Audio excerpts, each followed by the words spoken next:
Here we go again. First it was Quebec, now Alberta. 2011's federal election seen a huge increase in votes being transferred away from the Bloc to the NDP, increasing their seats in Quebec from 1 to 59. Impressive.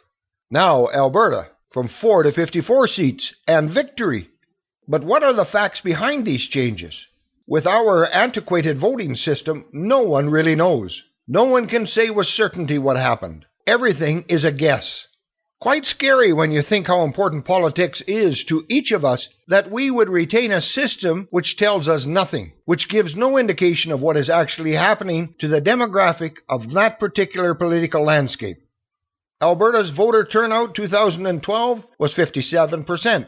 2015 was 88.25%, a 1.25% increase.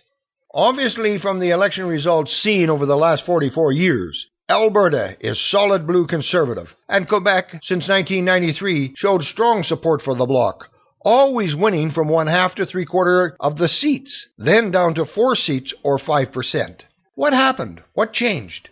The only people who like this system of voting are the politicians, because they can put any spin on the results that make them look good, and the media because they get paid to sit and poke holes in the air with their fingers while pretending they know something no one else knows. It also helps them justify their wages.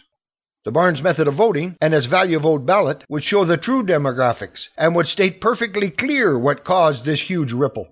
With the Barnes method of voting, everyone would recognize a shift in demographics, if that is what happened, and they could prepare for the new philosophy which will now be painting the landscape. Or, if the shift was a disciplined vote, the politicians could look and see that the voter loyalty remains with their philosophy, and they would know that they have angered their supporters. With this true knowledge, they could make the necessary adjustments in their thinking and performance that would show their loyal voters that they have returned to the grassroots of their political philosophy and will once again live that professed political philosophy. Voters and citizens should not be held ransom to guesses, and when a legitimate change in voter demography occurs, it should be immediately recognizable.